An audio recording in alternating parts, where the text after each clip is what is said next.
आपण आजच्या व्हिडिओमध्ये व्याकरण बघणार आहोत। या व्याकरणामध्ये आपल्याला ज्यावेळेस उद्देश आणि विधेय हे कसे ओळखायचे। तुम्ही जर माझ्या चॅनलवरती नवीन असाल तर माझ्या चॅनलला सबस्क्राइब करा आणि या ठिकाणी तुम्हाला शेवटपर्यंत माझे व्हिडिओ पाहिल्या तर व्याकरणामधल्या उद्देश आणि विधेय याच्या महत्त्वाच्या ट्रिक्स सांगणार आहे। या ठिकाणी वाक्यातील उद्देश आणि विधेय कसे ओळखायचे। उद्देश म्हणजे काय? वाक्यात ज्याच्याबद्दल काही सांगितले जाते तो भाग म्हणजे त्या वाक्याचा उद्देश होय। सोप्या शब्दात सांगायचं आहे, कोण काय हा प्रश्न विचारला तर जो शब्द येतो त्याला उद्देश म्हणतात। म्हणजे आपल्याला काय करायचंय, महत्त्वाची ट्रिक्स आहे। कोण आणि काय या ठिकाणी जे प्रश्न आहे हे प्रश्न विचारले की त्या वाक्याचा काय येतो, उद्देश त्या ठिकाणी येत असतो। विधेय काय सांगितलेले आहे, विधेयामध्ये आपल्याला विधेय म्हणजे काय, उद्देशाबद्दल जे काही सांगितले जाते तो भाग म्हणजे विधेय। या ठिकाणी विधेयामध्ये आपल्याला काही शब्दांमध्ये सांगायचंय। सोप्या शब्दात उद्देशानंतर उरलेला भाग म्हणजे विधेय। एक वाक्य आहे, वाक्यामध्ये कर्ता कर्म क्रियापद हे अर्थपूर्ण वाक्य आहे। या वाक्याचे आपल्याला दोन भाग पाडायचे। म्हणजे काय करायचे आहे, मुख्य जो भाग आहे तो त्याला आपण उद्देश म्हणणार आहे आणि उरलेला जो भाग आहे त्याला आपण विधेय म्हणणार आहे आणि हेच आपण उदाहरणासह समजून घेणार आहोत। विद्यार्थी मित्रांनो, हे जर उद्देश आणि विधेय जर समजले तर तुम्हाला मात्र काय करणार आहात, वाक्य संश्लेषण म्हणजे काय त्याच्यावरून आपल्याला 2 मार्काचे परीक्षेला प्रश्न येणार आहे आणि त्याचबरोबर एक महत्त्वाची ट्रिक सांगते।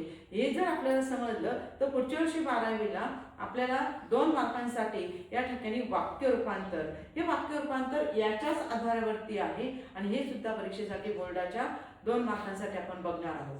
मग या ठिकाणी उद्देश आणि विधेय 2 भाग करायचे, ते कसे करायचे ते उदाहरणावरून बघणार आहोत। मग या ठिकाणी जे उदाहरण सांगितलेले आहे, पहिलं उदाहरण आहे राम शाळेत जातो। यामध्ये कर्ता कर्म क्रियापद असं अर्थपूर्ण वाक्य आहे। आता आपल्याला ह्या वाक्याचे 2 भाग पाडायचे, मुख्य वाक्य आणि त्याच्या पुढचं विधेय। मग यामध्ये मुख्य म्हणजे उद्देश आणि उरलेलं वाक्य म्हणजे विधेय। मग या ठिकाणी आपण या ठिकाणी उद्देश मध्ये काय, कोण असा प्रश्न भेटला, कोण जातो म्हणजे या ठिकाणी हा प्रश्न कोणाला विचारलेला आहे, कर्त्याला विचारलेला आहे। म्हणून वाक्यामधला कर्ता कोण आहे, राम। म्हणून ह्या वाक्यामधला उद्देश काय आहे, या ठिकाणचा आपल्याला राम हे या ठिकाणी दाखवलं जातं।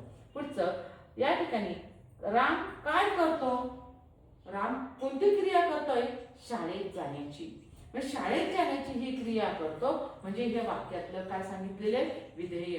मग आम्ही तुम्हाला सांगितलं तर वाक्याचे 2 भाग पाडायचे। बघा याच्यामध्ये राम हा एक भाग पडला आणि दुसरा शाळेत जातो हा दुसरा भाग, हा महत्त्वाचा भाग यामध्ये आपण उद्देश आणि विधेयामधून समजतो। दुसरं एक उदाहरण सांगते अजून, सीमा सुंदर गाणे गाते।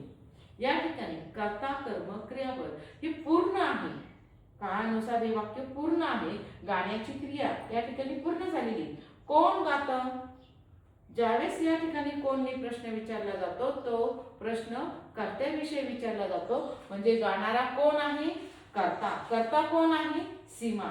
सीमा म्हणजे वाक्यातला कोण आहे, उद्देश आहे। आणि दुसरा वाक्याचा जो उरलेला भाग आहे, उर्वरित भाग आहे तो म्हणजे वाक्यामधलं काय आहे, विधेय। मग या ठिकाणी सीमा काय करते असा प्रश्न विचारलेला आहे। मग बघा यामध्ये एक महत्त्वाची ट्रिक्स आहे, पहिला प्रश्न विचारला म्हणजे कर्त्याला विचारलेला आहे या ठिकाणी, म्हणजे आपल्याला ते मुख्य भाग त्यामध्ये दिसून आलेला आहे। मग आपण खाली परत त्याला काय करतो, कर्त्यालाच प्रश्न विचारतो, सीमा काय करते, सीमा उर्वरित कर्म आणि क्रियापद वाक्यामधलं सुंदर गाणे गाते। कर्म आणि क्रियापद याच्यानुसार हे वाक्यातलं काय आहे, विधेय आहे। हे दुसरं वाक्य आपण या ठिकाणी बघितलेले। अजून एक वाक्य सांगते तिसरं, की पक्षी आकाशात उडतो। पक्षी आकाशात उडतो, कोण उडतो, पक्षी। उद्देश या ठिकाणी पक्षी काय करतो असा प्रश्न कोणी विचारलेला आहे, या ठिकाणी कर्त्याने। बघा मुलांनो, या ठिकाणी आपण पक्षी आकाश उडतो ही क्रिया या ठिकाणी सांगितली, कर्ता कर्म क्रिया पदानुसार। पक्षी या ठिकाणी काय करतोय, काय काम करत आहे, उद्देशाचं काम करत आहे, म्हणून त्याला प्रश्न विचारला का काय करतो. मग हे कोणाला विचारलेलं आहे, कर्म आणि क्रियापदाला विचारलेलं आहे. म्हणून या ठिकाणी आकाशात उडतो हे विधेय आहे. आणि ओळखण्याच्या खालच्या सोप्या पद्धती अजून तुम्हाला मी यामध्ये सांगते की अधिक क्रियापद कशा प्रकारचं शोधायचं. मग क्रियापद शोधण्यासाठी क्रियापदाला प्रश्न विचारायचा आहे. विद्यार्थ्यांनो, मित्रांनो, या ठिकाणी तुम्हाला हे जर समजलं तर तुम्हाला या ठिकाणी काळ पण समजणार आहे. 11वीला आपल्याला काळ आणि काळांचे उपप्रकार आहे, मुख्य आणि उपप्रकार, हे पण आपल्याला 2 मार्कांसाठी परीक्षेसाठी आहे. याच्यावरून जर समजलं आपल्याला कर्ता कर्म क्रियापद हे जर समजलं तर बघा याचा किती फायदा होणार आहे. आपल्याला काळांचे प्रकार आहे ते परीक्षेला वार्षिक परीक्षेसाठी 2 मार्कांसाठी आहे. वाक्य संश्लेषण करायचं आहे, हे परीक्षेसाठी 2 मार्कांसाठी आहे.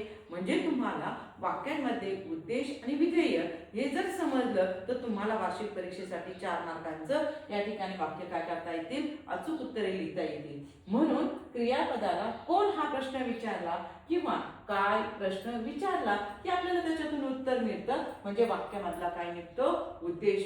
म्हणजे उद्देशाची व्याख्या या ठिकाणी सांगता येईल. क्रियापदाला कोण किंवा काय हा प्रश्न विचारला, जे उत्तर त्या ठिकाणी येतं त्याला वाक्यातलं उद्देश म्हणतात. दुसरं, उरलेला जो भाग असतो, उद्देशाचा प्रश्नाचं उत्तर मिळालं की उरलेला जो भाग असतो तो म्हणजे वाक्यातलं काय सांगितलेलं आहे, विधेय. मग वाक्यातलं विधेय कशापासून सुरुवात होतं, कर्त्याच्या पुढचं वाक्य. कर्त्याच्या पुढचं वाक्य म्हणजे कर्म आणि क्रियापद, याच्यानुसार ते पुढचं विधेय वाक्य या ठिकाणी सांगितलेलं आहे. आणि म्हणून आपण याच्यावरून असा सारांश काढलेला आहे. काय सारांश यामध्ये निघलेला आहे बघा, उद्देश ज्याच्याबद्दल सांगितले जाते. आपण काय बघितलेले वर्षामध्ये, कर्त्याबद्दल सांगितलेले, म्हणजे ज्याच्याबद्दल सांगितले जातं हे वाक्यातलं काय आहे, उद्देश. विधेय उद्देशाबद्दल सांगितलेला भाग, म्हणजेच उद्देश काय आहे त्याच्याबद्दल सांगितलेला उर्वरित भाग म्हणजे काय सांगितलं, वाक्यातलं विधेय. म्हणजे राम शाळेत जातो, उद्देश राम आणि विधेय शाळेत जातो. अशा प्रकारचं कर्ता आणि कर्म यांच्यानुसार आपण वाक्यामध्ये उद्देश आणि विधेय बघितलेलं आहे. अशीच तुम्हाला जर व्हिडिओ आवडली तर पुढच्या भागामध्ये आपण काय करणार आहोत, वाक्य संश्लेषण बघणार आहोत. तुम्ही माझ्या चॅनलला जर सबस्क्राईब केलं तर तुम्हाला ह्या गोष्टी पाहायला मिळतील. धन्यवाद.